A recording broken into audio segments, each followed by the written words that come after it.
છોટાઉદેપુર જિલ્લાના આદિવાસી મસીહા અને પૂર્વ રાજ્ય સરકારના પૂર્વ મંત્રી સ્વર્ગસ્થ મોહનસિંહ રાઠવાને શ્રદ્ધાંજલિ અર્પણ કરવા રાજ્યના મુખ્યમંત્રી ભૂપેન્દ્રભાઈ પટેલ પાવીજેતપુર ખાતે આવી શ્રદ્ધાંજલિ અર્પણ કરી। છોટાઉદેપુર જિલ્લામાં આદિવાસી મસીહા અને રાજ્ય સરકારના પૂર્વ મંત્રી સ્વર્ગસ્થ મોહનસિંહ રાઠવાના નિધન બાદ તેઓના પરિવાર દ્વારા આજરોજ પાવીજેતપુર મોહનસિંહ છોટુભાઈ આર્ટ્સ કોલેજ ખાતે પ્રાર્થના સભાનું આયોજન કરવામાં આવ્યું હતું। આ પ્રાર્થના સભામાં સ્વર્ગસ્થ મોહનસિંહ રાઠવાને શ્રદ્ધાંજલિ સુમન અર્પણ કરવા માટે રાજ્યના મુખ્યમંત્રી ભૂપેન્દ્રભાઈ પટેલ સહિતના અનેક રાજકીય, સામાજિક, ધાર્મિક ક્ષેત્રના અગ્રણીઓ મોટી સંખ્યામાં ઉપસ્થિત રહી સ્વર્ગસ્થ મોહનસિંહ રાઠવાને શ્રદ્ધાંજલિ આપી અને સ્વર્ગસ્થ મોહનસિંહ રાઠવાના પુત્ર છોટાઉદેપુરના ધારાસભ્ય રાજેન્દ્રસિંહ રાઠવા, પૂર્વ જિલ્લા પંચાયત પ્રમુખ રણજીતભાઈ રાઠવા અને જીતુભાઈ રાઠવા સહિત પરિવારજનોને રૂબરૂ મળીને સાંત્વના પાઠવી હતી। પ્રાર્થના સભા દરમિયાન વાતાવરણ ગમગીન બની ગયું હતું। તમામ અગ્રણીઓના મુખે એક જ સૂર સાંભળવા મળ્યો।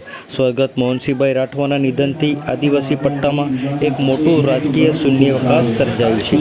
આ શ્રદ્ધાંજલિ કાર્યક્રમમાં ભાજપના પ્રદેશ પ્રમુખ જગદીશભાઈ વિશ્વકર્મા, લોકસભા સાંસદ જસુભાઈ રાઠવા, પૂર્વ મુખ્યમંત્રી શંકરસિંહ વાઘેલા, જિલ્લા કલેક્ટર ગાર્ગી જૈન, જિલ્લા પોલીસ અધિક્ષક ઇમ્તિયાઝ શેખ, પાવીજેતપુર ધારાસભ્ય જયંતિભાઈ રાઠવા, સંખેડા ધારાસભ્ય અભયસિંહભાઈ તડવી, ડભોઈ ધારાસભ્ય શૈલેષભાઈ મહેતા, છોટાઉ જિલ્લા ભાજપ પ્રમુખ ઉમેશભાઈ રાઠવા, જિલ્લા પંચાયત પ્રમુખ ઉપેન્દ્રભાઈ રાઠવા તેમજ વિવિધ વિધાનસભાના ધારાસભ્યો, રાજકીય, સામાજિક અગ્રણીઓ તેમજ વિવિધ ધર્મના આગેવાનો અને લોકો મોટી સંખ્યામાં ઉપસ્થિત રહ્યા હતા।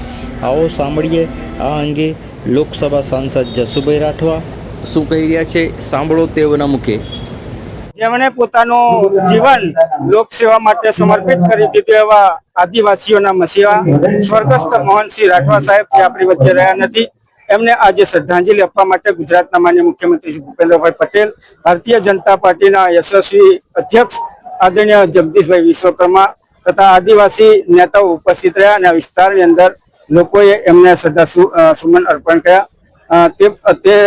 તે નિમિત્તે હું પણ ઈશ્વરને પ્રાર્થના કરું કે આદરણીય સ્વર્ગસ્થ મોહનસિંહ રાઠવા જે એમની આત્માને પરમ કૃપાળુ પરમેશ્વર એમના ચરણોમાં રાખે।